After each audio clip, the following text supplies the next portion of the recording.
नाज़रीन, मैं हूं आपके साथ उज़्मा एजाज खान और न्यूज़ कैफ़े में मैं अपनी टीम के साथ आपको कहूँगी खुश आमदीद, वेरी गुड मॉर्निंग। बहुत ही एक अच्छी सुबह का आगाज़ हुआ है और आने वाला दिन और आज का दिन हमारे लिए खुशियाँ लेके आएगा, क्योंकि आने वाले दिन के हवाले से हम आज के दिन के साथ उसकी प्लानिंग करते हैं कि आने वाला दिन हमारा कैसा होगा। यही एक अच्छी कौम की निशानी है कि अपने आने वाले दिनों को महफूज किया जाए, उनके बारे में सोचा जाए, उनके बारे में बात की जाए और उनके ऊपर रखे गए उमूर के ऊपर काम किया जाए। जनाब, आज का दिन बहुत ही खूबसूरत सुबह के साथ हमारे दिन का आगाज़ हुआ, अल्लाह के बाबरकत नाम के साथ। आज हम यहाँ पे मौजूद हैं। आज हमारे पास क्या क्या है आपको बताने के लिए। वैसे तो मैं आपको हमेशा हर दिन की तरह एक बात कहूँगी कि सबसे पहले अपने घर वालों को सलाम दीजिए, प्यार दीजिए, मोहब्बत दीजिए अपने घर से निकलने से पहले, और अपने आप को देख के कहिए I am the best and I am the winner and I am this is the day is my day. आज का दिन मेरा ही दिन होगा और मैं इसको भरपूर अंदाज में गुजारूंगा या गुजारूंगी। यकीन जानिए, पॉजिटिव वाइब्स आती हैं और आपके लिए आपकी मुश्किलात जो है वो आसान हो जाती हैं, आपकी ज़िंदगी आसान हो जाती है, आपका दिन आसान हो जाता है, आपके दिन में आने वाली छोटी मोटी रुकावटें ख़त्म हो जाती हैं और आपकी ज़िंदगी को सहल और आसान बनाती है। वो पॉजिटिव थिंकिंग होती है, वो पॉजिटिव वाइब्स होती हैं जो आपको एक नई और ख़ूबसूरत मंजिल की तरफ लेकर चलती हैं। लेकिन ये भी बड़ी ज़रूरी बात है कि ओवर थिंकिंग ना की जाए। ओवर थिंकिंग इंसान को मार डालती है। ये मैं आपको बताती चलूँ कि चंद एक ज़रूरी और अहम बातों में एक अहम बात ओवर थिंकिंग भी है। ओवर थिंकिंग से इंसान तकलीफ़ में आ जाता है, मुश्किलात में आ जाता है और सोचता रहता है कि आज क्या होगा, कल क्या होगा, आज का दिन कैसे गुजरेगा। लेकिन अमली तौर पर अगर काम की जाए तो दिन खूबसूरत ज़रूर बनता है।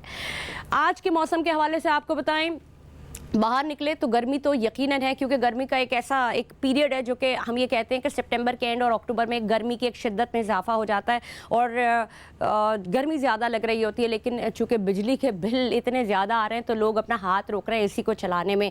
लेकिन इत्तलात ये भी हैं कि अफ़गानिस्तान से खुश्क हवाओं का सिलसिला जारी है और ये खुश्क हवाएँ चलेंगी और अफ़गानिस्तान का जो इम्पेक्ट है, जो हवाओं का असर है, वो हमारे मुल्क में भी आएगा और ये हवाएँ गैर मयारी हवाएँ हैं जिससे तबीयत ख़राब हो सकती है। मौसम में तब्दीली आ रही है और आपको खांसी, नज़ला, ज़ुकाम हो सकता है। तो कोशिश करें कि अपने आप को महफूज रखें। हम ये तो नहीं कह सकते कि आप अपने आप को हवाओं से महफूज रखें, क्योंकि बहरहाल एसी नहीं चला सकते तो आपको घर की खिड़कियां दरवाजे खोल के रखने पड़ते हैं ताकि एयर पोल्यूशन जो है वो एक तो कम से कम हो और साथ साथ ये कि जो आपका जो क्रॉस वेंटिलेशन है वो आपके घर में रहे, घर ठंडे रहें। लेकिन जो हवा का मयार है वो उतना बेहतरीन नहीं है। एक और खुशाइंद खबर ये कि रिकवरी हो रही है जनाब, बहुत जल्दी जल्दी रिकवरी हो रही है। किस मद में हो रही है? जो बिजली चोर हैं उनके खिलाफ क्रैकडाउन, आपको हमने जैसे कि पहले बताया है कि क्रैकडाउन जारी है और ये क्रैकडाउन हो ही रहा है। यहाँ अहम बात यह कि 18 दिन में अब तक 18 अरब और 16 करोड़ रुपए की रिकवरी हो चुकी है। It's a huge amount. 18 अरब और 16 करोड़ रुपए की रिकवरी हो चुकी है। 2700 लोगों को गिरफ्तार भी किया जा चुका है। ये 2700 लोग कौन है? जो नादहिंदगान है, जो बिजली के बिल नहीं पे करते, उनको गिरफ्तार किया गया है और उनसे रिकवरी कराई जा रही है कि किसी तरह से वो बिजली के मद में जो पैसे उनके ऊपर लागू हैं, जो उनके ऊपर चार्ज जो है वो पैसे दें, और उनसे ज़बरदस्ती करके लिए जा रहे हैं ताकि आवाम को रिलीफ दिया जा सके। और यही वो लोग होते हैं जो कुंडे लगा लेते हैं अपनी गलियों में, अपने इलाकों में, और फिर उन कुंडे लगा के उनका जो असर इम्पैक्ट है वो उन लोगों के ऊपर भी आ रहा होता है जो पूरे पूरे बिजली के बिल दे रहे होते हैं। और अब हाल ये हो गया है कि बिजली के यूनिट इतने महंगे हो गए हैं कि एक आम आदमी के लिए गुजारा करना बहुत ही ज़्यादा मुश्किल हो गया है। लेकिन हम बहरहाल ये जो तकलीफ दे सूरत हाल है, ये अपने मुल्क की सूरत हाल है जिसमें बहुत सारे मद में पैसों का इजाफा किया जा रहा है, चाहे वो बिजली के मद हो, चाहे वो पेट्रोलियम मसनूआत हो, और इन दोनों का इम्पेक्ट आता है जब पूरी ओवरऑल जो महंगाई के ऊपर आता है। और ये महंगाई जो है वो आपको फिर तकलीफ देती है। एक आम आदमी के लिए 2 वक्त की रोटी सहल करना मुश्किल हो रहा है। तो ऐसे में किस तरह एक इंसान को किसी ऐसी जगह पे ले जाया जाए जहाँ पे उसको थोड़ा सा रिलीफ मिल सके। लेकिन बहरहाल ये सारी चीज़ें अपनी जगह हैं। इस गहमा गहमी के दौर में कुछ ऐसी चीज़ें हैं जो आपको तफरी का बाइस बनती है, जो आपको आपके दिमाग को सुकून देती हैं, जो आपके लिए एंटरटेनमेंट होती है। लेकिन जब हम बात करते हैं, हम चीज़ों के हवाले से बात करते हैं, तो हम बात करते हैं एंटरटेनमेंट, एंटरटेनमेंट, एंटरटेनमेंट। जी हाँ, एंटरटेनमेंट की बात मैं क्यों कर रही हूँ? इसलिए कि इस तकलीफदे माहौल में हमारे लिए एंटरटेनमेंट है क्या? मेरे लिए, आपके लिए और अवाम के लिए कौन सी एंटरटेनमेंट है जो मौजूद है? 75 साल हो गए फिल्म इंडस्ट्री को। ये 2023 में पूरे 75 साल हो चुके हैं पाकिस्तानी फिल्म इंडस्ट्री को, यानी प्लाटिनम जुबली मनाई जा चुकी है। इस दौरान कौन कौन सी फिल्में आई और जो फिल्मी दुनिया थी या जो पाकिस्तानी फिल्म इंडस्ट्री थी उसने कितने उरूज ज़वाल देखे और कितनी ताबनाक फिल्में और कितना ताबनाक फिल्मी माहौल दिया, इसकी मिसाल नहीं मिलती। कैसे कैसे एक्टर्स सामने आए। बरसगीर पाक व हिंद जब ये सेपरेट हुए थे उस दौरान जो फिल्म इंडस्ट्री थी वो लुढ़कती फुढ़कती अपनी आगाज़ की जगह पे पहुंची थी और उस आगाज़ के जाने पहुंचने के बाद उसने अपने पाँव पे खड़ा होना शुरू किया और धीरे धीरे बहुत आहिस्ता आहिस्ता अपने कदम जमाना शुरू किया। इससे 75 साल मुकम्मल हो गए 2023 में और बड़े उरूज व ज़वाल देखे और जो हमारा अगर इनिशियली अगर बात की जाए जो क़याम पाकिस्तान के वक्त का टाइम था, उसके बाद से बहुत ही मुतअद्दिद बेशुमार बहुत खूबसूरत फिल्में प्रोड्यूस की पाकिस्तान ने और ख़ित्ते में उन्होंने अपना नाम भी बनाया और उसकी कॉपी बहुत सारी फिल्में भारत में बनाई गई। इसके बाद जो हमारा जो दौर था वो 70 का दौर शुरू हुआ, उसमें भी बहुत अच्छी फिल्में दी गई और बहुत ज़बरदस्त आर्टिस्ट हमारे सामने उभर के आए। इसी के साथ साथ जो 80 की दहाई थी उसमें जो फिल्म्स बनी उसमें हमारे ऐसे बहुत सारे हीरोज़ थे जो हम सब की दिलों की धड़कन बन गए, जिसमें वहीद मुराद थे, नदीम थे और बहुत सारे मोहम्मद अली थे। और मोहम्मद अली तो खैर उससे पहले की दहाई से भी शुरू हो गए थे, लेकिन ऑन एंड ऑफ जो हमारी याददाश्त हमें बताती है वो हमें 80 और 90 की दहाई की जो फिल्में थी। लेकिन 90 की दहाई का दौर एक ऐसा था जो थोड़ा डाउनफॉल का दौर था, जिसमें फिल्में तो मुताद्दिद बनी लेकिन उस हद तक कामयाबी और पजीराई नहीं मिल सकी जितनी की पजीराई उनसे पहले के फिल्मों में मिली। और अब एक नया दौर शुरू हो चुका है 2000 से लेके 2010 और फिर 2010 के बाद से अब तक का जो दौर है, ये दौर जो है इसमें मुख्तलिफ लोगों ने अपनी किस्मत आजमाई और मुख्तलिफ नए नए डायरेक्टर्स आए, उन्होंने नए नए जॉनरास पे काम किया और मुख्तलिफ फिल्में हमारे सामने आई और मुख्तलिफ फिल्मों के ऊपर काम भी किया गया। कितनी कामयाब हुई कितनी नाकाम हुई ये तो फिल्म इंडस्ट्री का एक पार्ट होता है। अगर लाख फिल्में बन रही हैं तो कि सारी की सारी कामयाब नहीं होती, उसमें से चीदा फिल्में कामयाब होती हैं। और अगर हम ओवरऑल बात की जाए तो इलाकाई ज़बान में भी बहुत सारी फिल्में बनी हैं, क़याम पाकिस्तान से लेकर अब तक मुतअद्दिद फिल्में बनी हैं जिसमें उन्होंने शोहरत पाई, लोगों ने शोहरत पाई, एक्टर्स ने शोहरत पाई। और आज हम जिस जगह पे बैठे हैं वहाँ पे भी हम आपकी जो मुलाकात उन्हीं लोगों से करवाना चाह रहे हैं। एक और नई मूवी जो कि 13 के नाम से वो मूवी आ रही है। 13 का हिंसा एक ऐसा एक फिगर होता है जिसको कभी कभार थोड़ा सा उसके ऊपर ऑब्जेक्शन होता है। 13 का हिंसा थोड़ा सा एक थोड़ा उसको हमें ये तो नहीं कहूँगी कि मायूब समझा जाता है, लेकिन थोड़ी क्यूरियोसिटी होती है उस 13 के हिंसे में और उसी हिंसे को रख के उसके ऊपर मूवी बनाई गई। इस मूवी के अंदर क्या है इस पर हम बात करेंगे और इस मूवी में क्या मिस्ट्री है, ये कहानी क्या है। हमारे साथ फिल्म के प्रोड्यूसर मौजूद हैं जिनका नाम है शहबाज ज़ैन। अस्सलाम वालेकुम शहबाज, कैसे हैं? ठीक ठाक है, खैरियत से। शहबाज का नाज़रीन मैं आपको तारुफ कराती चलूँ कि शहबाज का जो बैकग्राउंड है वो फिल्मी दुनिया के साथ साथ जो टीवी है उसके साथ भी उनका बैकग्राउंड है और उनकी ये पहली फिल्म है। इसके अलावा वो और दूसरी फिल्मों के ऊपर काम कर रहे हैं। इस फिल्म के जो प्रोड्यूसर हैं उनका नाम है नबीलुर रहमान लुत्फ़ी और कनीज़ फातिमा भी इस फिल्म की प्रोड्यूसर हैं। जो कास्ट में शामिल हैं वो भी हम आपको दिखाएंगे कि कौन कौन सी कास्ट है, क्योंकि सारी चीज़ें मैं बता दूंगी तो शहबाज से हम क्या पूछेंगे। तो हम चलते हैं शहबाज की जानिब। जी शहबाज, ये 13 का हिंसा क्या है? असल में बिस्मिल्लाहिर्रहमानिर्रहीम 13 असल में इस फिल्म में मिस्ट्री है। जो मूवी बनाए एज अ सीरियल किलर तो 13 मर्डर करते हैं वो। अच्छा, तो ये 13 का हिंसा इसीलिए इसमें डाला गया है क्योंकि 13 पूरे मर्डर होते हैं फिल्म में। अच्छा, तो ये इसका मेन पर्पस है नाम 13 रखने का। लेकिन ये 13 का जो आपने नाम आप लोगों ने जो सोचा होगा ये इट्स अ डिफरेंट लाइक ऐसा लगता है कि जब हम इस फिल्म का मैंने जो वो देखा टाइटल देखा तो मुझे ऐसा लगा जैसे इसके अंदर बड़ी मिस्ट्री है, कोई जादू है, कोई ऐसी कोई चीज़ है। जिस तरह हम बहुत सारी जो प्रोग्राम्स हैं फिल्में नेटफ्लिक्स पे देखते हैं, बड़ी मुझे सिमिलैरिटी लगी। Do you think it is? No, it's not there is no any similarity like this. मैं आपको इतना बताना चाहूँगा कि ये पूरी जो फिल्म बनाई है हमने इसके ऊपर काफ़ी जो डायरेक्टर हैं वही इसके राइटर हैं, उन्होंने इसकी फिल्म बनाई, इसकी पूरी स्क्रिप्ट लिखी। अच्छा। उसके बाद इसमें काफ़ी चेंजेस किए गए, डिस्कशन हुई, फाइनलाइज किया गया। तो इसमें कोई ऐसा जो है हॉरर टाइप का नहीं है। इसका जो बैकग्राउंड जो थीम बनाई गई वो इसी तरह बनाई गई कि जो मेन कैरेक्टर है जो अदनान शाह टीपू हैं वो साइको हो जाते हैं। अच्छा। इसी वजह से कुछ इंसिडेंट्स उनके साथ होते हैं तो फिर वो एक लिस्ट बनाते हैं अपनी हिट लिस्ट और फिर 1 बाय 1 उनको टारगेट करते हैं। तो ये इस फिल्म का पूरा थीम है। यानी कि आप ये कह रहे हैं कि जो मेंटल हेल्थ के ऊपर है बेसिकली कि मेंटल हेल्थ डिसऑर्डर में इंसान कहाँ तक पहुँच जाता है कि वो अपने आप को कितनी नेगेटिव थिंग्स के ऊपर लेके चलता है। और आपको नहीं लगता कि पॉजिटिविटी का इसमें पॉजिटिविटी का एलिमेंट क्या है?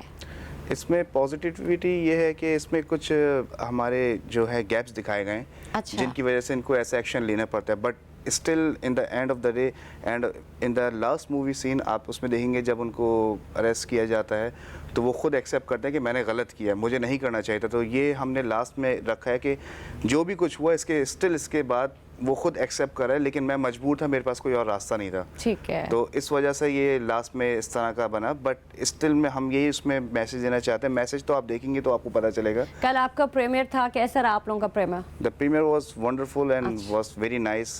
सारे इंडस्ट्री के लीडर्स वहाँ पे आए थे। ठीक। तो फर्स्ट प्रीमियर हुआ। क्या उनके जो तासुरात थे प्रीमियर देखने के बाद, क्या थे? सब बहुत खुश थे। अच्छी हमारी गैदरिंग हुई, काफ़ी मीडिया के कवरेज थी वहाँ पे, और जितना हमने एक्सपेक्ट किया था उससे ज़्यादा आए, तो उनको मैनेज करना बड़ा मुश्किल हो गया, क्योंकि सिनेमा हॉल के अंदर एक लिमिटेड सीट्स हैं। ठीक है। तो बहुत सी जगह फिल हो गई थी, वो फुल हो गई थी। इसके अलावा इतने ज़्यादा आ गए थे कि हमें सीढ़ियों पे बैठना पड़ा। Even my self I leave my chair. कोई बात नहीं, वो तो चलता है। मतलब आपकी तो बेबी है ना, वो उसके लिए तो ठीक है। फिल्म भी आपका बेबी है ना, तो उसके लिए तो करना ही होगा। तो शहबाज, मुझे ये बताइए कि ठीक है, ये अब 28 तारीख को इसकी रिलीज है, जो आम पब्लिक के लिए रिलीज है। कौन कौन से सिनेमा में ओवरऑल रिलीज किया जा रहा है? इसमें तकरीबन जो है अभी तक पूरे पाकिस्तान के अंदर 46 सिनेमाज हमारे जो है बुक हो चुके हैं, और वहाँ पे स्टैंडीज और मूवी ऑलमोस्ट हर जगह डिलीवर हो चुकी है। ठीक है। तो उसमें शोज कुछ सिनेमा में 1 शो हैं, कुछ में 3 शो भी हैं। तो ये डिफरेंट कैटेगरीज के हैं, और कराची के तकरीबन सारे सिनेमाज हॉल में आप देखेंगे जितने भी यहाँ पे अवेलेबल हैं। ठीक है।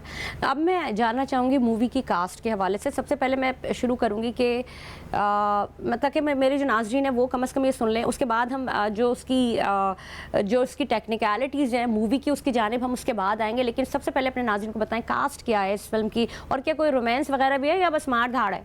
नहीं, इस फिल्म में रोमांस कहीं भी नहीं है। इसमें प्योर जो मूवी बनी है ये सीरियल किलर की मूवी है। तो फ्रॉम द बिगिनिंग आप देखेंगे बड़ा अट्रैक्टिव इसकी स्टार्टिंग है। ठीक है। तो फिर उसके बाद उसको स्टैब्लिश किया गया कि why this beginning started like this way. अच्छा। सो स्टैब्लिश होने के बाद फिर लास्ट में आता है, तो उसमें कहीं भी आपको रोमांस नहीं मिलेगा। इसमें आपको जो एक तरह से एक किलर और पुलिस की कोऑर्डिनेशन मिलेगी, और पूरी फिल्म इस पैटर्न पे बनी हुई है। अच्छा, लेकिन ये तो है ना कि वजूद ज़न से है तस्वीर कायनात में रंग, तो किधर है वजूद ज़न? बस वो इसकी थीम कुछ इस तरह की थी कि इसमें डालना कुछ मुनासिब बनता नहीं था। आप देखेंगे तो गाने भी नहीं होंगे? गाने इसमें हैं, सैड सॉन्ग है, जब इंसिडेंट्स होता था उसके पीछे 1-2 सॉन्ग चल रहे थे, फिर लास्ट में कुछ सॉन्ग्स हैं, तो वो सारा थीम के ऊपर बेस करते हैं, रोमांस से रिलेटेड नहीं है वो सारा। अच्छा, और कास्ट में कौन कौन लोग? कास्ट जो इसके हमारे मेन लीड एक्टर्स हैं वो Adnan Shah Tipu, everybody knows him, and उनके अगेंस्ट जो आते हैं वो हैं सलीम महराज, और फिर उसके साथ अदर कास्ट भी हैं हमारे, जैसे Taqi, Wahaj, these people are there. अच्छा, ये मिस्टर लवली, ये जो आपने टीपू की बात बताई और सलीम महराज की बात बताई, they are wonderful character actors, जो उनके ऊपर जो उनकी सलाहियत है उनसे तो इनकार ही नहीं है।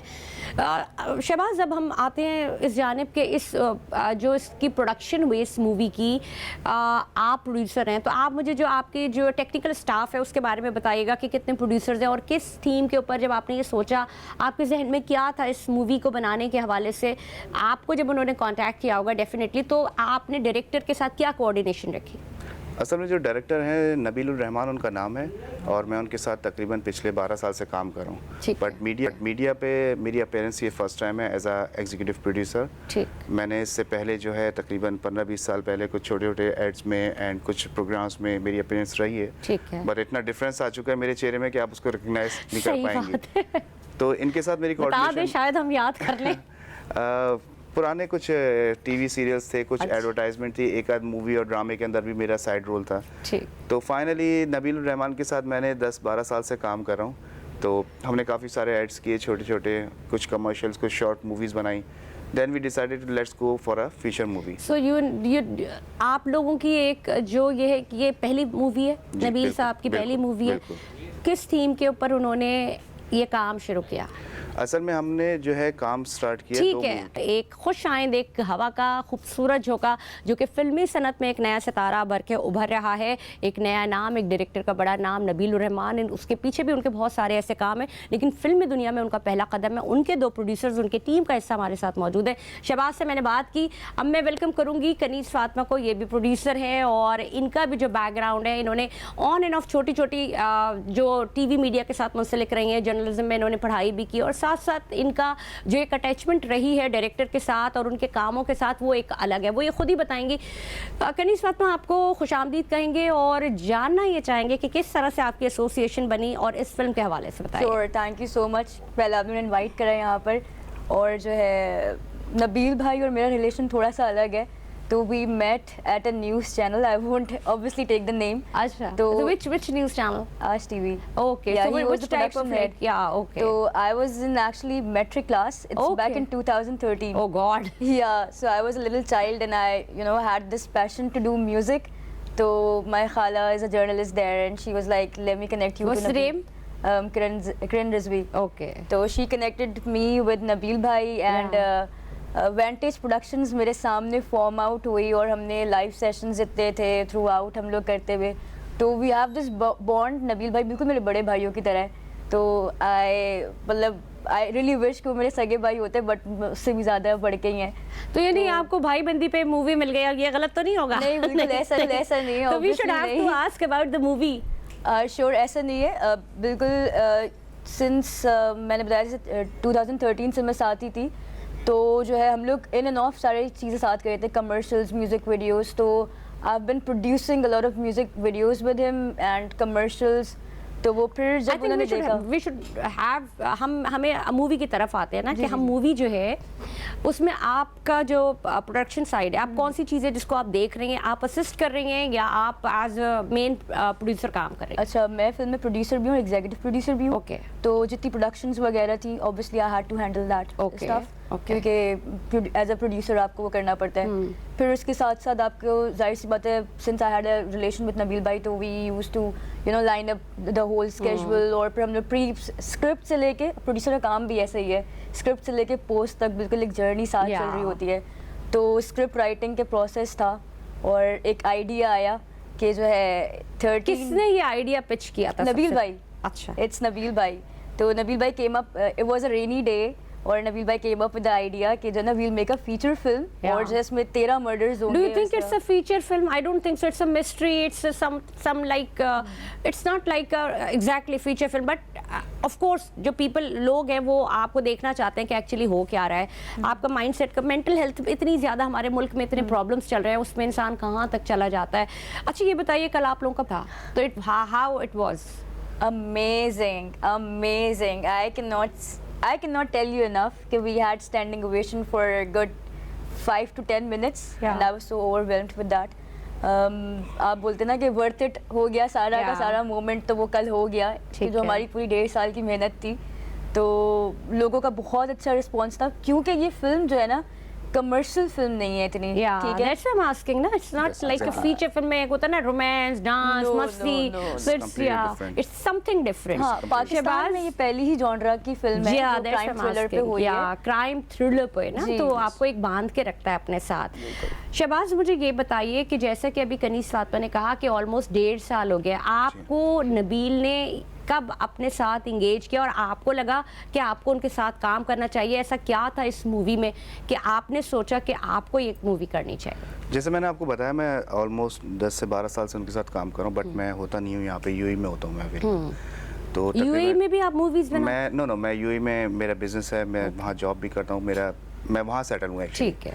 तो यहाँ पे नबील के साथ मेरा जो है कोऑर्डिनेशन में रहता है और ये बिजनेस इसके साथ मेरा डिफरेंट रहते हैं तो 2.5 से 3 साल पहले ही called me and he said now I have a new script I have a new plan let's I have to discuss तो विद क्या यू हुआ जब आप लोगों के पास आप दोनों के पास स्क्रिप्ट आया तो आपने किसी चीज़ के ऊपर एतराज़ किया नहीं कि या आपने कहा ना बिल्कुल ठीक है क्योंकि देखिए क्रिटिक होना बड़ा ज़रूरी है आप लोग बेशक टीम का हिस्सा सही लेकिन जब ये स्क्रिप्ट जाता है तो कहीं जैसे जो शायर होता है वो अपनी शायरी की तस्सीह कराने के लिए किसी बड़े शोरा के पास जाते हैं तो जब स्क्रिप्ट बनता है तो उसका एक अप्रूवल होता है वो सेंसर बोर्ड के पास जाता है वो बहुत सारी चीज़ें ऐसी तो आप में से किसी ने कुछ इख्तलाफ किया कुछ पॉइंट्स पे या नहीं आपने कहा ठीक है जी? नहीं मेरे ख्याल में इख्तिलाफ नहीं था इनकी ये यहाँ पे मौजूद थी मैं मौजूद नहीं था तो हमारी कोऑर्डिनेशन में कुछ हमारे आइडियाज़ थे जो थोड़ा बहुत मॉडिफाई किया गया बट जो मेन थीम थी वो वैसी थी जो उन्होंने बनाई थी उसमें कोई चेंजेस नहीं की थी 30 murder from the beginning it was there but there are something which we modify by our ideas ठीक है. That's it. ठीक आप ये मुझे कहिएगा कि आजकल का जो दौर है जो अभी हम जिस दौर आपको नहीं लगता कि इसमें इंटरटेनमेंट ज़रूरी है बजाय इसके कि मर्डर क्योंकि ये आपको और मेंटली जो है ना वो आपको बीमार करता है. अच्छा मैं थोड़ा सा इस तरफ आना चाहूँगी क्योंकि मैंने अभी इस मिस्ट्री को खोला नहीं है क्योंकि मैं मूवी देखूंगी Yes. तो डेफिनेटली मैं इसके ऊपर बात कर सकूंगी लेकिन चूंकि आप लोगों ने बनाई है तो मुझे ऐसा लगता है क्योंकि इतनी माशी बदहाली है इस वक्त लोग लोग चाहते हैं कि उनको सस्ती तफरी मुहैया की जाए। तो सस्ती तफरी, अगर वो पैसे खर्च करके जा रहे हैं तो भी वो मार धाड़ और मर्डर्स देख रहे हैं और फ्रस्ट्रेशन में आते हैं। डू यू थिंक कि अच्छा, थोड़ा सा मैं आपको एक्सप्लेन करती हूँ एक चीज़। जो मर्डर्स आप देख रही हैं फिल्म में, ट्रेलर के अंदर आपने देखे, तो आपने ट्रेलर अगर देखा हो तो हमने दिखाया उसमें कि जो है अदनान शाह टीपू जो है मर्डर्स कर रहे हैं, सलीम महराज उनको ढूंढ रहे हैं, लेकिन हमने क्वेश्चन छोड़ दिया उस ट्रेलर में कि क्यों मार रहे हैं वो, ठीक है। तो अगर आप मूवी पे आएंगी देखने के लिए तो वो प्लॉट का एक बहुत मेन पार्ट है। बेसिकली हमने सोशल अवेयरनेस, अगर आप देखेंगे ना तो सोशल अवेयरनेस हमने क्रिएट करी है फिल्म में, जो कि बहुत ज़रूरी है इस टाइम पे, क्योंकि हम बेशक ऐसा है कि माशियात का हम लोग बदहाली से गुजर रहे हैं और जो है बहुत पीछे हैं, ठीक है, बिल्कुल सब चीज़ें हैं, लेकिन उसके साथ साथ अवेयरनेस बहुत ज़रूरी है। और मैं फेमिनिस्ट हूँ एक बहुत बड़ी, ठीक है। जब मेरे पास स्क्रिप्ट आई मैंने आंखें बंद करके बोला yes I have to do it. ऐसा क्या था शहबाज कि उन्होंने बोला कि yes I have to do it? क्योंकि मैं भी सिर्फ सुन रही हूँ। मुझे बताएं कि 13 मर्डर की मूवी में मैसेज क्या जा रहा है, मुझे वो मैसेज बताइए। It's a plot, you need to watch it. Just let me know, मेरा व्यूअर जाए ना देखने के लिए। आपको आज हमने मधु किया है तो मेरा व्यूअर क्यों जाएगा देखने के लिए? व्हाट इज है, क्या मतलब उसमें सिर्फ मार धाड़ है अगर, या क्या मैसेज कन्वे हो रहा है? ये चीज़ आपने मुझसे पूछी थी, मैंने यही कहा था कि ये एक देखने के बाद मैसेज पता है, लगेगा। देखेंगे आप तो ज़्यादा मज़ा आएगा। अभी रिवील कर देंगे तो फिर देखने कौन जाएगा।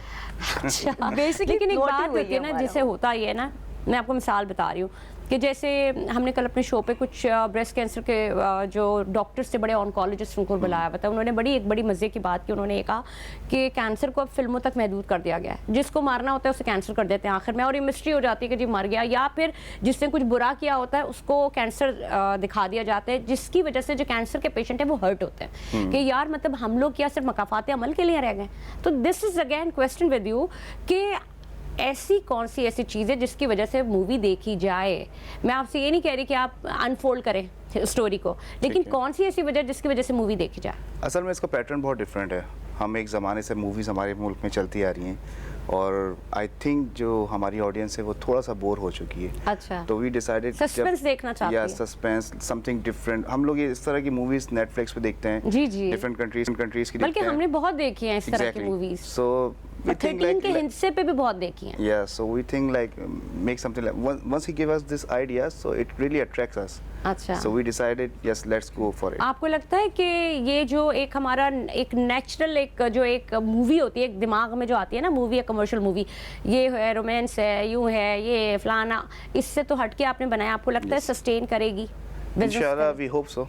अच्छा, We are expecting जैसा कल हमें रिस्पांस मिला है, जिस तरह कवरेज आई, जिस तरह जो हमने डिसाइड किया था उससे ऑलमोस्ट डबल लोग आए और उसको मैनेज करना बड़ा डिफिकल्ट हो गया, सिटिंग अरेंजमेंट करना। तो वी होप सो कि it's a very good start. लेकिन अभी तो ये वो लोग ने आपके प्रीमियर में आपका हिस्सा डाला, अपना हिस्सा डाला, आके आप लोगों को आपकी चीज़ को प्रमोट किया, लेकिन अभी जब ये जब पैसे खर्च करने की बात आती है, जब आम पब्लिक पे बात आती है, तो आपको लगता है लोग ये पैसे खर्च करके देखने आएंगे मूवी?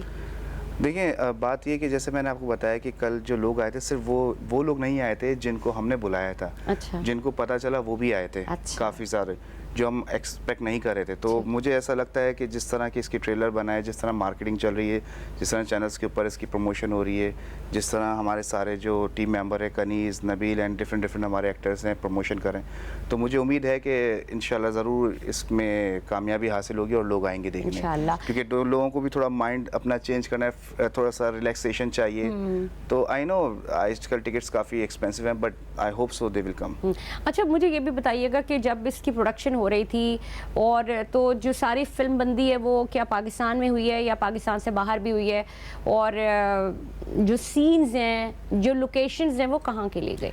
मोस्टली लोकेशन सारी कराची की हैं। Okay. इसमें एक आध सीन है जो आउटडोर है। Outdoor means out of the city, not outside the country. Okay, तो अभी सारी तकरीबन 90% जो है शूट कराची के अंदर ही है। अच्छा, तो हम क्या ये पूछ सकते हैं कि इसका बजट क्या था और क्या एक्सपेक्ट कर रहे हैं आप आगे? बजट तो विल रिवील लेटर इंशाल्लाह। इंशाल्लाह। और क्या इंशाल्लाह। एक्सपेक्ट कर रहे हैं कि कमर्शियली ज़ाहिर है इंसान मेहनत करता है, कमाने के लिए करता है, एज अ बिजनेस कर रहे हैं, तो आपके जहन में क्या है कि जो आप लोगों ने एक्सपेक्ट किया वो आप अचीव कर लेंगे? देखिए ये हमारा फर्स्ट है, कनीज़ फातिमा जो हैं और मैं, हम दोनों मिलके इसको प्रोड्यूस कर रहे हैं। ठीक। तो हम लोग जो है 2-3 फिल्में अगर हमने कर ली होती तो we can tell you the आप एग्जैक्ट बता एक्सपेक्टेड अमाउंट। हाँ। We are expecting very nice amount and we hope so we will hit that one, but I can not tell you right now it will happen और not. So let's नहीं, अल्लाह ताला से दुआ ये कि अल्लाह ताला नया जो हमारा एक लॉट है ये काम कर रही है, डिफरेंट आइडियाज़ लेके आ रही है, उसके ऊपर काम करिए। कनीज़ साहब ये भी बताइएगा कि आपने कहा कि ये जो टोटल आपका टाइम था इस फिल्म की मेकिंग का, ये कितना टाइम स्पेंड में ये मूवी बनी है? असल में ये जो फिल्म है इसका आइडिया अगर मैं बोलूँ वहाँ से लेके पोस्ट प्रोडक्शन तक तो तकरीबन 2 साल का प्रोसेस था ये अच्छा। पूरा।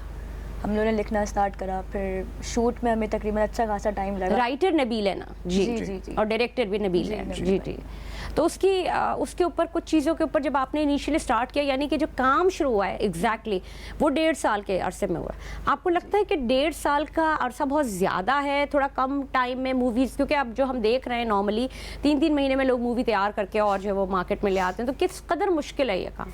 अच्छा, ये थोड़ा लेंथी प्रोसेस है फिल्म बनाना, क्योंकि प्री प्रोडक्शन एक टाइम लेता है। असल जो कहते हैं ना फिल्म बनाने का प्रोसेस प्रोडक्शन नहीं है, वो प्री प्रोडक्शन है। ठीक। तो जितनी आपकी स्क्रिप्ट जितनी आपकी फिल्म पेपर पे स्ट्रांग होगी उतनी आपकी कैमरे पे स्ट्रांग होगी।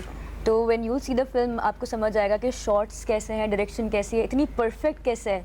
हाँ। क्योंकि ये जो आपने शॉट्स देखे हुए भी होंगे ऑलरेडी, इट्स नॉट क्लीशेड।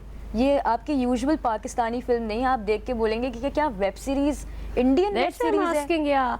नाज़रीन, यहाँ ये बात बताती चलो आपको कि जो हम पुरानी जो हमारी फिल्म इंडस्ट्री थी उसके हवाले से जो हम बात करते हैं, तो एक बहुत खूबसूरत दौर गुजरा है जिसमें कमर्शियल फिल्म्स आई हैं, और अगर बात की जाए रोमांस की, रोमांटिक फिल्मों की, तो उन्होंने भी बड़ी शोहरत पाई और बड़ी उन्हें पजीराई मिली। लेकिन अब इस दौर में एक नई थीम के ऊपर मूवीज़ बनाना, क्या वो कमर्शियली उतना बिजनेस कर सकेंगी या नहीं कर सकेंगी, या जो नए डायरेक्टर्स, नए प्रोड्यूसर्स हैं वो इस जो आजकल का दौर गुजर रहा है अपना इसमें नाम बना सकेंगे, इस गहमा गहमी के दौर में जिसमें इतनी माशी बदहाली है, लोगों को एंटरटेनमेंट चाहिए, एंटरटेनमेंट, तो क्या ये एंटरटेनमेंट में अपनी जगह बना सकेगी? जी शहबाज। इंशाल्लाह ज़रूर बनाएगी, हम कोशिश कर रहे हैं अपनी, और ऑडियंस को इंगेज करने की कोशिश कर रहे हैं कि वो थोड़ा डिफरेंट पैटर्न को भी सोचें, सिर्फ एक ही कोई चीज़ को फॉलो ना करें। तो लेट्स सी। तो आपको लगता है कि कोई ख़ास माइंडसेट के लोग ये मूवी देखने आएंगे या फिर हर तरह के लोग आएंगे? मतलब आपको कैसे पता लगेगा, या ये कि जब ये फिल्में 28 को रिलीज़ हो रही है, तो हमारी दुआ ये है कि अल्लाह ताला आप लोगों को कामयाबी दे, आप लोगों ने मेहनत की है तो उसका आउटकम ज़रूर आना चाहिए। लेकिन कौन सी ऐसी मुझे एक चीज़ बताइए जो आप ट्रेलर में बार बार दिखा रहे हैं जिसकी वजह से आपकी ऑडियंस आपको अट्रैक्ट करे? असल में ट्रेलर में एक पार्ट मिसिंग है जो हमने प्रॉपर्ली रिवील नहीं किया है। ठीक है। तो जब मूवी आप देखेंगे तब आपको पता चले it's a completely family movie. अच्छा। एंड इसमें कुछ चीज़ें ऐसी दिखाई, जैसे मैंने कहा कि एक इंसिडेंस होता है, अदनान शाह टीपू जो उसके मेन लीड एक्टर हैं, ठीक है। उस बेस के ऊपर ये स्टार्टिंग होती है, वो हिस्ट्री लिस्ट बनाते हैं और फिर उसको हिट करते हैं। तो वो जब आप देखेंगे मूवी के अंदर तो आपको रिवील होगा कि वाई दिस वाज। तो ये किसी एक पर्टिकुलर कैटेगरी के लिए नहीं है कि इस कैटेगरी के लोग ही आके इसको वॉच करें, तो फैमिलीज आएंगी, उनको इंशाल्लाह पसंद आएगी। अच्छा, कनीज़ मुझे ये भी बताइएगा, जब कास्टिंग होती है तो आप लोगों का, जो प्रोड्यूसर्स होते हैं, उनका कितना इनपुट होता है? और फिल्म को देखते हुए, यानी अगर बात करूं सलीम मिराज साहब की और अगर अदनान टीपू की बात करूं, तो ये दोनों ऐसे एक्टर्स हैं जो अपनी अदाकारी में कमाल रखते हैं। तो आप लोगों ने किस तरह से कास्टिंग करते वक्त क्या चीज़ों को मद्देनज़र रखते हैं? कास्टिंग तो बहुत दूसरा प्रोसेस था, सेकेंडरी है। मैं आपको बताती हूँ, जब हम लोग स्क्रिप्ट लिख रहे थे तभी we had Adnan Shah Tipu in our mind, क्योंकि अदनान भाई के अंदर वो हमारे ना पाकिस्तान के नवाजुद्दीन है वो।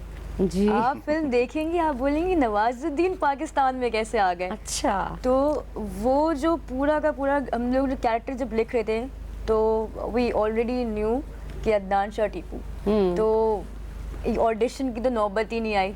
फिर सलीम मिराज, क्योंकि एक ऐसा अगर कॉम्प्लीमेंट करना है हमने अदनान शाह टीपू को, तो सलीम भाई से ज़्यादा बड़ा कोई अभी कैरेक्टर ही नहीं है जो कि इस फॉर्म में जो कि स्पेशल इन्वेस्टिगेटर बेसिकली है वो बनते हैं। और उन्होंने, अगर आप उनका करियर देखते हुए आए तो वो इस चीज में महारत रखते हैं। तो ये दो कैरेक्टर्स बेसिकली जो आपने जैसे हमें बताया कि जो टीपू हैं वो मेंटल, जो उनकी मेंटल हेल्थ है वो डिसऑर्डर्ड है और उन्होंने उनसे ये काम होता है। तो सलीम महराज का जो कैरेक्टर है वो क्या वो डिटेक्टिव है, वो कौन है? जी वो डिटेक्टिव है बिल्कुल, और जो है वो हमने दिखाया स्पेशल जो है ना क्राइम ब्रांच से वो ताल्लुक रखते हैं और वो इन्वेस्टिगेट कर रहे हैं कि ये क्यों मार रहे हैं और ये क्या वजह है। पहले तो क्वेश्चन आता है कि कौन है, ठीक है, फिर उसके बाद आता है कि क्यों है, जब पकड़ा, और फिर उसके बाद जब पूरी स्टोरी खुलती है तो फिर आपको जो है आप बोलेंगे कि क्यों पकड़ लिया आपने। तो कनीज़ मुझे ये भी बताइएगा कि जब ये फिल्म आप लोगों ने डिस्कस की और आपके डायरेक्टर आप सबकी आप लोगों की मीटिंग हुई तो आप लोगों ने क्या सोचा था? पहला थॉट क्या आया था कि इसको कमर्शियल ही बनानी है या फिर इसको वेब सीरीज़ में देनी है या फिर इसको नेटफ्लिक्स के लिए बनानी है? तो कौन सी ऐसे थॉट्स के ऊपर आपने काम किया कि नहीं जी हमें इसे कमर्शियल सिनेमा में ही इसको इंट्रोड्यूस कराना है? अच्छा, हम लोग का इनिशियली प्लान ये था कि हम वेब सीरीज़ करेंगे, ठीक है, और हमारे पास जो आवर्स ऑफ शूट है वो इनफ है फॉर द वेब सीरीज़, लेकिन हम लोग को मैक्सिमम ऑडियंस हिट करनी है बिकॉज फिल्म बहुत पावरफुल है। अच्छा, एक और चीज़ मैं बताती चलूँ, कोविड के बाद ना लोगों का माइंडसेट बहुत अलग हो गया है, क्योंकि कोविड वाले पीरियड में सिनेमाज बंद थे और लोगों का डाइवर्जन नेटफ्लिक्स पे हुआ। बिल्कुल। तो उनको जो है ना आदत हो गई अब क्या ये देखने की आर्ट फॉर्म की मूवीज, ठीक है, it's basically art type movie. तो हमारी ऑडियंस इस टाइम पे मैं बोलूँगी बिल्कुल रेडी है देखने के लिए इस टाइप की फिल्म, क्योंकि हम नेटफ्लिक्स पे भी यही देख रहे हैं। हाँ जी। तो हम बड़ी स्क्रीन पे भी देखना यही चाहेंगे, और जो है बिल्कुल इस तरह की और बहुत सारी मूवीज पाकिस्तानी सिनेमा में बनी भी है, वार हो गई और 2-3 और मूवीज थी जो बनी है और जो बड़ी हिट भी गई हैं। तो ये तो आपने कहा कि ठीक है हमारे इनिशियली हमारे जहन में था, लेकिन फिल्म का एक बजट होता है, तो नए लोग आना, मतलब मैं अगर आपको देख रही हूँ आप इतनी कम उम्र हैं और मुझे नबील जो आपके डायरेक्टर हैं या आप लोग बड़ी एक उनके लिए बहुत ज़्यादा पैसा जमा करना बड़ा मुश्किल काम होता है, तो कितनी मुश्किलात आई फंड्स के लिए? मैं इसमें बताना चाहूँगा कि एज ए कनीज़ ने जैसे बताया कि she complete trust on him, same like me, हम दोनों को ब्लाइंडली ट्रस्ट है उस इंसान के ऊपर, वो हमारा 1 रुपया भी कहीं गलत यूज़ नहीं करेगा। और जहाँ तक मेरा ज़ाती ख्याल है, क्योंकि मैं फ़िज़िकली यहाँ पे अवेलेबल नहीं होता, मैं यूएई में होता हूँ, तो कनीज़ यहाँ पे होती है, शी कैन से, मैंने आज तक कभी उससे एक सवाल नहीं किया कि आपने पैसे कहाँ और कितने किसको दिए। अच्छा। मुझे पता है कि the best he can do he will do. Okay. तो बजट का इसमें कोई ऐसा इशू नहीं आया था, हम दोनों ने मिलके जो प्रोड्यूस किया, and he is performing well. Basically we didn't have investors from outside, कोई इन्वेस्टर नहीं था, आप लोगों ने खुद से both are there. That's great, that's lovely, because we love the script was so powerful कि हम दोनों ने बोला कि नहीं, अल्लाह ताला आप लोगों को कामयाब करे। तो बड़ी बहुत आपने अच्छी बात बताई है कि इतनी कम उम्री में और आप लोगों ने सोचा कि नहीं we should have to spend money like our own, और हम अपने डायरेक्टर पे इतना भरोसा करते हैं, तो अल्लाह ताला आपको में कामयाबी भी दे। ये भी कहिएगा कि जब एक सिस्टम का हिस्सा है, आपने कास्टिंग शुरू की, आपको ये पता लगा कि ये तो जो आपके आपने जिन लोगों को कास्ट किया उन्होंने इसको कितना एंजॉय किया, इस कैरेक्टर से कितना इंसाफ किया?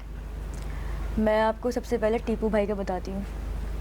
टीपू भाई के साथ जब हम स्क्रिप्ट डिस्कस कर रहे थे और जब हम इस एक पार्ट पर आए थे, जो पार्ट हमने क्वेश्चन मार्क छोड़ा ट्रेलर पे, टीपू भाई की माशाल्लाह आपको पता है 4 बेटियां हैं, बहुत प्यारी प्यारी सी, तो जो है टीपू भाई रोना शुरू हो गए थे और वो बड़ा ऐसा था कि उस टाइम पे मैंने और नबील भाई ने आपस में बोला कि हमने अचीव कर लिया शायद ये गोल।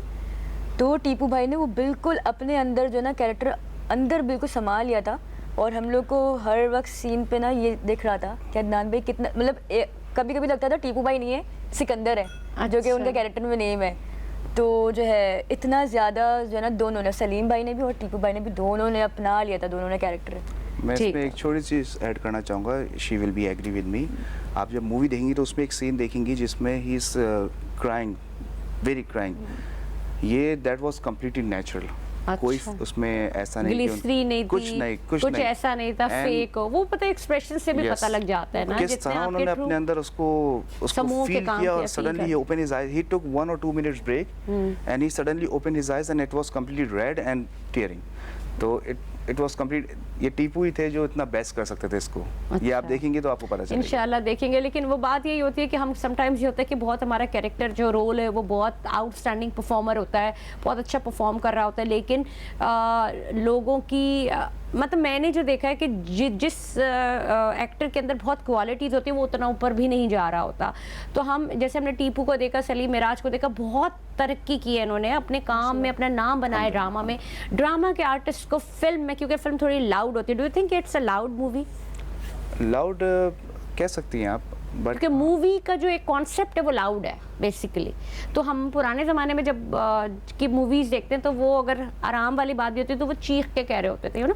सो इट्स लाइक सिनेमा का एक वो माहौल बनता था। तो मैं उस तरफ आना चाहूँगी, तो it's look like a loud movie, और हम या ये भी कह सकते थे कि हम इसको एज अ ड्रामा भी दिखा सकते थे। नहीं, देखें, ड्रामा में हम लोग वो अचीव नहीं कर पाते। लेकिन मैं नॉर्मली इसलिए बात पूछ रही हूँ क्योंकि हमारी पाकिस्तानी मूवी का कॉन्सेप्ट ये, लोग कहते हैं कि यार ऐसा लग रहा है कि जैसे ड्रामा देख रहे हैं, और फिल्म का जो वो थीम है ना वो लुक नहीं आ रहा। इसको देख के आपको ऐसा नहीं लगेगा। We are pretty sure. अच्छा, तो कब दिखा रहे हैं फिर आप हम लोग को ये मूवी? 28 इंशाल्लाह रिलीज है, ओवरऑल रिलीज है। तो बड़ी होप्स हैं, बड़े मजे की चीजें हो रही हैं। क्या आप लोग मतलब एक एक्साइटमेंट है दिल में कि क्या होगा, किस तरह से? यानी देखिए, प्रीमियर को तो आप छोड़ दीजिए ना, प्रीमियर एक अलग चीज़ होती है, लेकिन जो आवाम से जो आपकी पजीराई होती है वो एक अलग कहानी होती है। तो क्या किसी चैनल के साथ भी वाबस्ता है और किसी चैनल के साथ वाबस्ता होकर इसको रिलीज़ कर रहे हैं या नहीं? नॉर्मली होता है ये कि अच्छे बड़े चैनल्स के साथ आपकी कोरिलेशन हो जाती है और फिर मूवी रिलीज़ हो जाती है। मेट्रो लाइफ हमारा जो है डिस्ट्रीब्यूटर है, उनके जरिए हम कर रहे हैं। ठीक है। मैं एक छोटी सी चीज़ ऐड करना चाहूँगा कि सोशल मीडिया पे जितनी भी कैंपेन्स इसकी मूवी के लिए हवाले से लास्ट 25 डेज से चल रही हैं, तो जो हमें रिस्पांस आ रहा है वहाँ पे वो कम्प्लीटली जेन्युइन है, जो हमारे ऑडियंस की तरफ से आ रहा है। अच्छा। और 99%, 95%, above 95% we are having positive response अच्छा। With a very positive vibes. ठीक है। तो इस बेस पे हम बहुत होप कर रहे हैं कि बहुत डिफरेंट पैटर्न है। हमने देखे ना, मैंने और इन्होंने फर्स्ट टाइम इवन कल देखी है मूवी, तो we like the sound, background sound, मतलब गूज़बम्स हो रहे थे आप लोगों को, लग रहा था कि कुछ है, People were crying yesterday. अच्छा, ये तो आपका पहला प्रोजेक्ट था जो आप लोग ने, क्या फ्यूचर में कुछ और प्लान्स हैं? मेरा तो या ये जो पैसे आएंगे इसी को फिर दूसरी मूवी में लगाएंगे? नहीं, हमारा एक और प्रोजेक्ट एक मूवी के ऊपर चल रहा है। ठीक है। वो पहले स्टार्ट हुआ था, but due to some reason उसको हमने स्टॉप करके इसको स्टार्ट किया। तो मेरा एक ऑलरेडी प्रोजेक्ट इसके ऊपर चला है, जो आपके इस मूवी की रिलीज़ के तकरीबन 3 से 4 महीने बाद इंशाल्लाह दोबारा देखने को मिलेगा। कनीज़, आप मुझे ये जो लव्स तेरा का हिस्सा है और जिस पे मिस्ट्री बनी है, आखिरी के 2 जुमले बोल के जाएं ताकि हम अपने नाज़रीन से खुदाफिज़ लें। क्यों देखे इंसान? अच्छा, तेरा एक ऑर्डिनरी फिल्म नहीं है।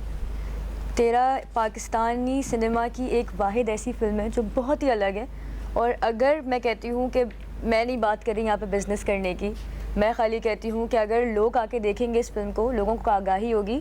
बहुत सारे फिल्म मेकर्स ऐसे हैं जिनके पास बहुत अच्छे कॉन्सेप्ट्स हैं, हमारी फिल्म इंडस्ट्री बढ़ेगी। और जो हमारा क्लीशेड कॉन्सेप्ट्स हैं भाई, शादियाँ, लव और ये वो, उन सब बाहर आएंगे। ठीक है। हम भी बॉलीवुड से कंपटीशन करेंगे क्योंकि हमारे पास एक्चुअली बहुत अच्छा कंटेंट एग्जिस्ट करता है, लेकिन लोगों के अंदर रिस्क में जो है, रिस्क लेने की थोड़ी सी नहीं है। डर लगता है कि पैमरा क्या करेगा। तेरा का हिस्सा ये रिस्की है, आप बताइए। ये एक है माइंडसेट सबका, लेकिन हमारे माइंडसेट में ये नहीं था। हमने क्योंकि इसमें एक पैटर्न बना हुआ है कि इतने लोग इस क्राइम में इन्वॉल्व थे, ठीक है, तो वो नंबर इस तरह का बना है, बट ऐसा नहीं था कि सोच के हमने बनाया। अच्छा, मिस्ट्री है। क्यों आए लोग देखने? लोग देखने असल में देखिए ना, जैसे इन्होंने अर्ज किया कि यहाँ पे बहुत अच्छे डायरेक्टर हैं और प्रोड्यूसर भी हैं, एक्टर्स वंडरफुल, लेकिन ये डिफरेंट जॉनरा है, तो हर कोई रेडी नहीं था कि कुछ डिफरेंट कर। मेरा मानना ये है कि ऑडियंस थोड़ी सी जो है ना बोर हो गई है और they want to see something different. ठीक है, तो ये डिफरेंट जो है ना थोड़ा अट्रैक्ट करेगा। ठीक है, बहुत बहुत शुक्रिया आपका। शहबाज जैन हमारे साथ मौजूद थे, साथ ही कनीज़ फातिमा, दोनों प्रोड्यूसर हजरात हैं। फिल्म तेरा देखने ज़रूर जाइए नाज़रीन। जैसे कि बता रहे हैं कि जो इसका प्रीमियर था वो कल रात प्रीमियर रहा है और 28 तारीख को इस फिल्म की रिलीज़ है। फिल्म क्यों देखने जाएंगे? तो जब आप जाएंगे तभी आपको पता लग सकेगा कि फ़िल्म क्या है। लेकिन अपनी फिल्म इंडस्ट्री को प्रमोट ज़रूर करना चाहिए, अपने जो नए डायरेक्टर्स, नए प्रोड्यूसर्स हैं उनके काम को सराहना चाहिए और निकले जाएँ, क्योंकि तफरी की हम सबको ज़रूरत है। नाज़रीन, देखते रहिएगा, कल आपसे फिर मुलाकात होगी। मैं हूँ आपके साथ उस्मा एजाज खान। मुझे और न्यूज़ कैफ़े की टीम को दीजिए इजाज़त। अल्लाह हाफ़िज़। पाकिस्तान जिंदाबाद।